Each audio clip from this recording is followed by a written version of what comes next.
Hello students, let us move ahead in this seventh video of Introduction to MATLAB. Before going on, let us quickly take a review of what we have done so far. So I am taking you to this MATLAB on-ramp page.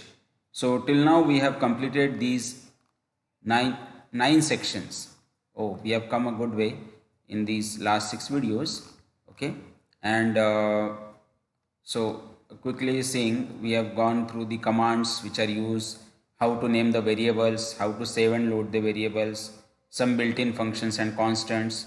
Then we have seen the MATLAB editor, how to run the scripts, how to enter the arrays manually, how to create the arrays which are spaced evenly. We have seen different functions, then indexing the arrays, how to extract the colon operator, performing array operations using functions and obtaining multiple outputs from function calls, right? Then obtaining help. We have also seen the plots, how to plot, how to annotate the plots, etc. So let us put all these concepts together and do a small project, basic project in MATLAB, and it is named as electricity usage. So we will go through this project now. So in this project, you will plot electricity usage for various economic sectors like residential, commercial, industrial. And which economic sectors usage do you think will be the largest? The usage data represents the US electricity consumption for different years in the month of July. The usage data are in 10 raised to power 9 kilowatt hours a day, and the price data is in US cents per kilowatt hour, right? So this data is given to us and we will do some plotting, etc. using this data. So the task is the background. The task is electricity data is stored in a file named as electricity.mat. Load the mat file into MATLAB, then enter usage in the script to see the matrix. Okay, so this is our first task. Now remember how we loaded the data. You have to simply use the load keyword and you have to type load electricity. This will load the data into MATLAB, and then we want to see what is inside usage. So I will just name the variable usage. It will show me the result. Okay, so let us submit this and check whether our answer is correct. So it will take some time. Yes, so as soon as you type load electricity, it will load the electricity.mat file. Now what is this mat file? The mat file contains all the variables which are stored in that. So in this, the usage matrix has been stored. Okay, so we get to see this 23 by 3 matrix. So it's a large matrix, so that's why not all the rows are visible. You see these 3 dots. So basically this is telling us that this data is not completely shown in the window, only few rows are shown, right? So we have done our first task. We have loaded the electricity data and we know that there is a matrix named as usage which has 3 columns. Okay, let us move on to the next task. Okay, in MATLAB, NaN or not a number is used to represent missing data. Now one of the elements in the usage variable has a value of NaN. Replace this value with 2.74. Okay, so remember, now it's a good task for us. We have to do, how do we solve this? It is a second task. So first of all, you have to identify that there is a not a number.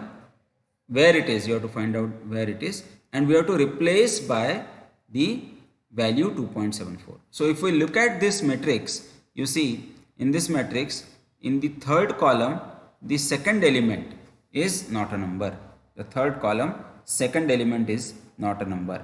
So we have to replace this by 2.74. So this way we can do, or else how it can be done,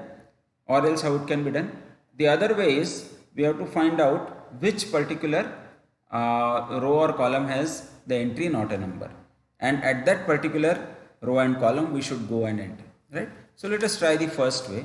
So what I will do is I will replace, I will write usage in bracket. Which row and which column? Which row and which column we are having our NaN entry? Second row, third column. Second row, third column, right? You can see here, second row, third column, equal to. So it is already NaN, but we want to make it equal to 2.74. Let us submit whether it runs. Okay, let us check it. So yes, correctly replaced. We have correctly replaced the value, right? So this is the second part. Okay, let us go to the next task. The third task is the residential data is stored in the first column. Now there are three columns in the matrix. First column is residential data that contains the first column of usage. So we have to store that data in a new variable res. Res will represent residential. So it is very simple. I will write res equal to. Res is a new variable which I have created to indicate that it is the residential data. So res is equal to usage. I am extracting the data from the usage matrix. I am extracting the data from this usage matrix. Okay, this matrix. Now which column I want to take? Which column I want to take? I want to take the first column. So first column, and how many rows? All the rows. So to do so, there is a command in MATLAB wherein we should write colon, comma, 1. The colon represents in the first field. You see, when I write usage, it is showing me rows calls. So when I, in place of rows, when I write colon, it indicates I should take all the rows. I should take all the rows. And which column I am interested in? First column. So I have written here 1. Okay. So res is equal to usage colon comma 1 means I am taking the first column out of the matrix usage. Let us submit this and check whether our answer is correct or not. Right. So when I do this, I will get a new vector. What is a vector? Vector means it will have only one row or one column. So in this case, we are having only one column with 23 rows. So our answer is correct. We got the residential data separately. Let us do the next task. The next task is the commercial data and the industrial data are stored in the second and third column respectively. Okay. So commercial data is stored in the second column. The residential and industrial data is stored in the third column. So we have to create the variables COMM that is for commercial and IND is for industrial that contain the second and the third column of usage. So it is as simple as we have done in the third task. So first I will write a new variable COMM. I will write equal to, I will use usage. Then I will write all the rows second column. Okay, all the rows second column will give me the commercial data. And I will write IND equal to usage in bracket colon comma 3. That indicates all the rows third column. All the rows third column will give me the third column data which is industrial data. Right. Let us run this section or I will directly submit this. Let us check whether our task is correct or not. So if we go through this, then we should get two vectors. One is com, one is IND. So we got com which has 23 rows, industry which is having 23 rows, and all the answers are correct. So our answer is correct, right? So you must have realized that how we can extract a particular column from a matrix, right? So we have extracted three columns. RES contains the first column of the usage matrix, COM contains the second column of the usage matrix, IND contains the third column of the usage matrix, and these are separately now stored. Okay, let us move on and see what is required. Now, the usage data was collected annually between the years 1991 to 2013. The years variable you create will help you to plot the data over a meaningful range. So now, what it is trying to suggest us is that the data which we have separated out of this usage matrix has three columns, 1, 2 and 3 and 23 rows. So this residential, commercial, industrial, this data is from year 1991 to 2013. So it is asking us to create a vector which is named as years, and it should represent the years starting at 1991 and ending at 2013, right? So I will write YRS years equal to, okay, YRS equal to 1991 colon 2013. Do you remember the colon operator, how it is used? When you use a colon operator and you specify the starting number and ending number, the colon operator will directly increment the values from 1991. It will start from 91, it will end at 2013, and by default it will increase by 1. So let me run this section. Let me submit it. Let us check whether our answer is correct or not. Okay. So ideally what should happen? This should give me a column vector, row vector with the values from 1991 to 2030, right? So I got a vector years which is having values from 1991 to 2030, right? So this answer is also correct. Let us move on to the next task of this project. Well, the next task is very interesting. We have to create a plot with all three columns. Use years as the Exadata. Use this order and these plot specifications. For residential, we have to use blue and dashed line. For commercial, we have to use black and dotted line. And for industrial, we have to use magenta and dash dot line, right? So this will take quite a task for us to plot, right? And we want to create this plot with all three columns. That means I should have all three columns on the same plot. So I need to use the hold on command, right? So here we'll have to go one by one, right? So let us give a bit of thought to this before moving on to it. Okay, let us give it a try now. So what is required? In the first case, we have to remember, we have to always plot years YRS on x-axis, that is fixed. So let us do the first plot. I'll use plot, I'll say YRS, this is for x-axis, comma, I need to plot what on y-axis? Residential data. So I'll write RES. What should be the format? Format is always indicated in double quotes. So I'll use double quotes. Then I need a blue dashed line. So I'll write B and then 2 dash like this, right? So this will be my first case. Now if I want to plot something on this plot, I should use the hold on command. So hold on command is required to be used only once. Once you write whatever you are plotting, it will be plotted on it.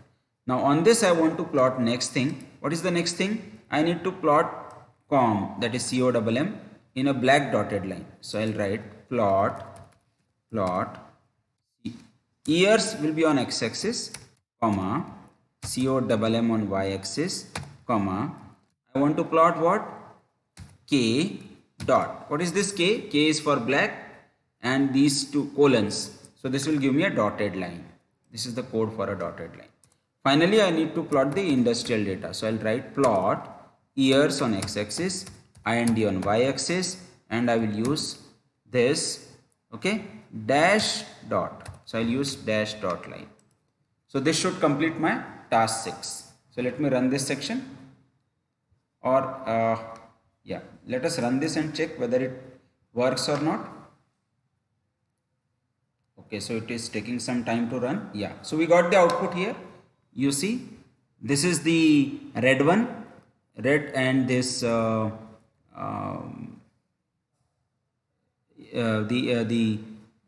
blue and dotted line is the topmost. Then you have this K, okay, and this is the second line. And I forgot to give the magenta color, so it is by default it has taken red. So I will write M here. Let us modify the code. Let me run it again. Let us run it again. Before running again, I'll clear this output. I'll run again. Okay. I'll run this section again because I forgot to mention magenta here. So it should come in that magenta color. Yeah, now I got it in the magenta color. Right. So this is how you can run it. Okay. So this completes our this task also. Task 7. We have to add the title July electricity usage to the existing plot. And we have to create a legend with the values RES, COM and IND. So you know we have done this earlier in the last video only. So we have to simply write title, and in title we will say what? July electricity usage. And we have to also enter the legend. So legend have to be entered by label and option. So I have to write 3 options. So I'll write RES for residential, comma, COMM for commercial, comma, IND for industrial, and I will run this. So see how the syntax has been used. So you have to be careful about the syntax. That's all. Let us run this section and let us see whether these changes are applied to the plot or not. Yes, so you see you got a plot heading here, July electricity usage at the top, and we also got this blue dotted line is for residential, this is for commercial, this is for industrial. Proper legends have been also added to our solution, right? So this is how we have completed this project of electricity usage in MATLAB. I hope you have understood this, okay? And it is clear from the figure, you can clearly see that the industrial sector's electricity usage is fairly consistent. So industry, you see magenta, it is fairly consistent, fixed, okay, and does not seem to fluctuate as the residential and commercial sector. So over the period of years, the commercial and residential sectors keeps on adding, the industrial is almost similar. So maybe the area, that particular area is having this kind of a load pattern. That is what it is suggesting. That is what the graph is suggesting. All right. Now moving on, let us go to the next section. So another mini project awaits us in this section. Now this particular project is about audio frequency. So audio signals are usually comprised of many different frequencies. For example, in music, the note middle C has a fundamental frequency of 261.6 Hz, and most music consists of several notes being played at the same time. Now in this project, you will analyze the frequency content of an organ playing the C chord. The C chord consists of C, that is 261.6 Hz, E 329.6 Hz, and G 392 Hz notes. The highlighted points in this frequency plot corresponds to each note, right? So bit of music will like to plot here, right? Now the C chord recording is stored in a file named as cchord.mat. This file consists of two variables, y, which is signal from recording, and fs is the sampling frequency. This task uses the numel function to return the number of elements in an array, right? Now our first task is to load the C chord file and create a variable named n that contains the number of elements in y. Then use n to create a evenly spaced vector t that starts at 0, ends at n-1, and has elements that are spaced by 1. So quite a task for us, right? But okay, let us break it down into small pieces. It will be easy for us. So let us do the first thing first. What we have to do? We have to load the file. Which file?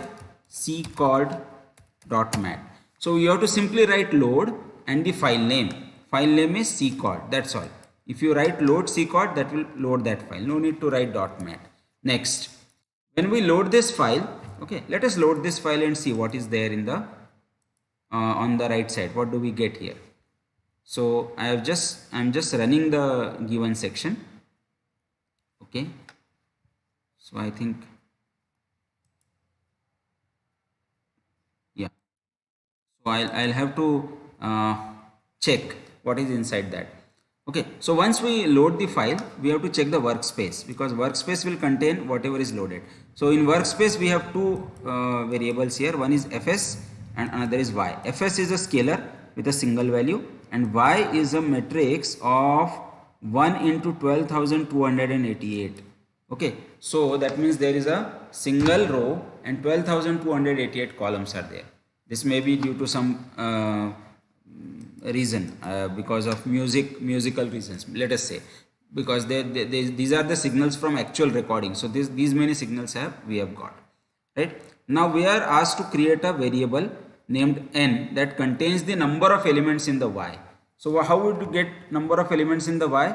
I'll simply write n is equal to size y, because y is a scalar. So if I write size y, it will simply return the size of this variable. Then use n to create an evenly spaced vector that starts from 0, ends at n-1, and element are spaced by 1. No problem. So once I do this, I'll run this section. Let us check the output. So n is what we get it here, 12,000 or 1,12,000 12,288, right? So 1 to 12,288. Now what we are asked to do is we have to go from 1, it starts from 0, okay, evenly spaced vector t that starts from 0, ends at n minus 1, and elements are separated by 1. So for this we can use the colon operator, right? So I can write t is equal to, I will start at 0, I will end at n minus 1. Okay, that's all I am supposed to do, not more than this.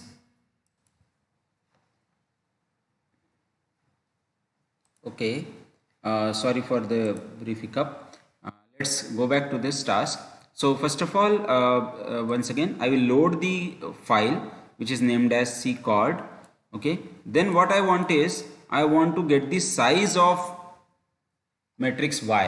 What is Y? Y is signal from recording which is stored in our matrix, which is having a size of 1 row but these many columns. So by size I mean it is asking us to number of elements. So number of elements is basically the number of columns that I want to extract, right? To extract that, what I'll do, I'll use the size variable first, and I will store it in a size function first, and I will store the size of this y in a variable named as x. Okay, so when I write x equal to size y and I run it, I'll get this answer. So I'll get first element as 1, this is number of rows, and 12,288 is number of columns. But what I'm interested in, I'm interested in this 12,288. So I will write n is equal to x in bracket 2. So x in bracket 2 means it will take the second value which I am interested in. So that is how I extract n. And then I am asked to create a new vector t which starts at 0, ends at n minus 1 and is spaced by 1. So I will write t equal to 0 colon n minus 1. So this will start from 0, next value will be 1 and it will go up to n minus 1, right? So this is our correct answer. Let us move on to the next task. Now, t now has the correct number of points, but it needs to represent the times when audio signal was sampled. You can use the sampling frequency to convert the vector to time, right? So this is a vector, okay, but we want to convert it into the time. So how do I convert it into time? For that I will divide t by fs and assign the output to the same variable. So I will write t equal to t by fs. What it will do, it will divide every value in this t by the fs and it will output the new variable based on the sampling frequency, right? And then plot y against t. So to plot y against t, I have to simply use the plot command and I have to write plot t comma y. T will be on x-axis time and output will be on y-axis. Plot t comma y. So the first command is basically converting the number of points 1, 2, 3 up to etc. to actual time by dividing it by frequency. You know 1 upon f is t. So we have converted this to proper time and then we want to calculate at time t what was the output. So at given time 0 what was the output, at time instant 1 what was the output, and so on. Okay, so let us check the output here and what is the plot, how the plot looks like. Now this is a large matrix, so you see you see this kind of a waveform, right, where time is between 0 to 1.5 and this is the output. So you will see a lot of a dark waveform, condensed waveform like this. Okay, but the answer is correct, right? Let us go on to the next task. The next task is, in the plot we notice that y is periodic. Okay, it is a periodic waveform. Every few cycles there is a cyclical waveform which can be seen, but it is not a simple sine wave. Okay, it is made up of multiple sine waves with different frequencies. Any waveform which is non-sinusoidal can be shown as a waveform which is composed of many sine waves. So if I take this take a snapshot of smaller area, you can use this zoom in tool and you can do this on your own also. You can zoom on in a smaller area and let me zoom out, and then you can check that these are similar to sine waves but not actually the sine wave, right? So for that we'll have to let me restore the view. Okay, got it. Now let us zoom a small area.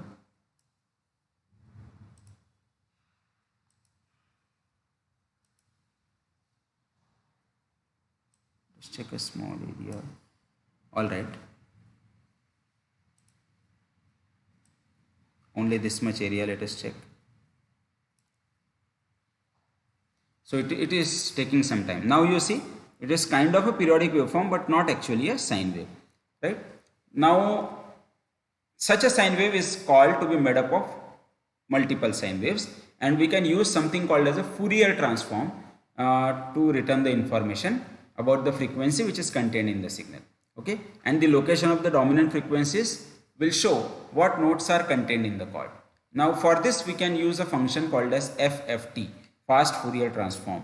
Okay, so this function can be used which will convert it to a vector, right? So FFT is an inbuilt function in MATLAB. So the task is to create a variable named as YFFT.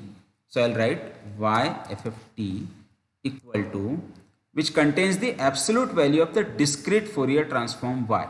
Okay, so I should write FFT Y. Okay, whether this will work, let us check whether it works or not. So this will give me YFFT. Okay, but see, where I am getting minus, plus, etc. I need only absolute value. So I should write ABS, and then inside ABS I should write this. Let us check whether this works, because we are asked to find out the absolute value of FFT of Y. So after running, we are getting some absolute values. Let us check whether our answer is correct or not. So it is taking some time to run the program. Yes, it is correct, right? So we have calculated the FFT of Y first, and then we have used this ABS function to calculate the absolute value. Let us go to the next task. In task 1 and 2, you calculated the time vector t for the signal Y. Similarly, you need to calculate the frequency vector f for your FFT vector YFFT.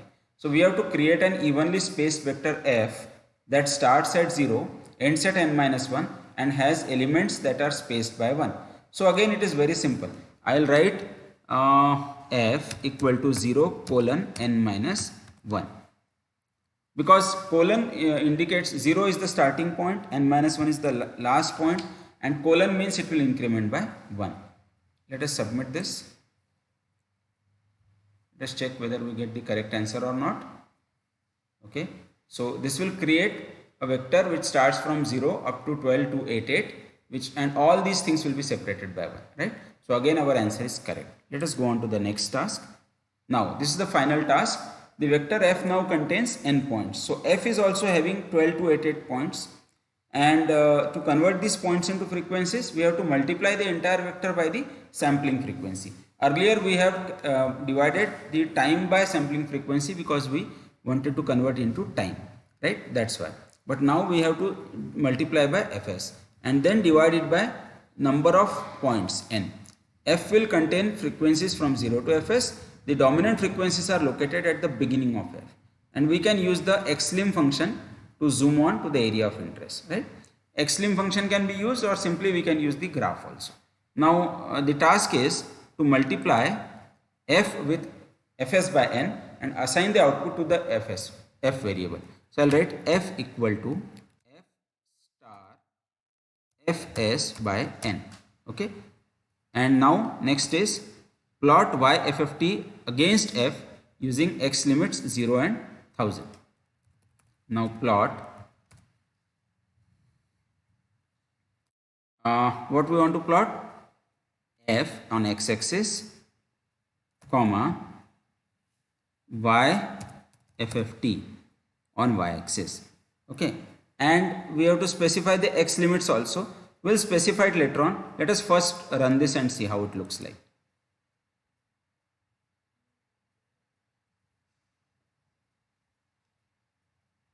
Okay, we got it. So you see, now you have a graph on y-axis, on x-axis you have frequency which is from 0 to 10,000. Okay, on x-axis we have the value of YFFT, And 0 to 1000, if I mention 0 to 1000, it will show me only this much graph. Okay, I can do that by simply clicking on the graph. I can go to this zoom in and I can select this much area, right? So I can use the cursor and select this much area, then it will show me only this much area. So as such, there is no need to specify the xlim. Okay, if you want to specify, you can specify here. You can write here xlim, and y limit also is updated. So I can update the code. When I say update the code, it will change the code accordingly, right? So I can write xlim equal to 0 to 1000, and y limit I need not specify, so I will delete this, right? And I will run it again. I'll run the code again. I'll run the section again. Okay, and now I will see the graph only in that range, right? Only in that range. Okay, I can submit this, and hopefully our solution is correct. Okay, so this was the second project of audio frequency. Those of you who are knowing about this audio frequency concept will not find it difficult to understand. Anyway, this is a generalized project that we have considered here. You can do a specific project based on your requirement. Okay, the objective was to show how we can use MATLAB to do basic analysis and draw the basic plots. Okay, so both these projects, the electricity usage and the audio frequency projects, have emphasized whatever we have learned so far in MATLAB. In the next, starting from next video, we'll cover the remaining part of the MATLAB on-ramp program, and we'll go through many more interesting aspects of MATLAB. Thank you for your patient listening.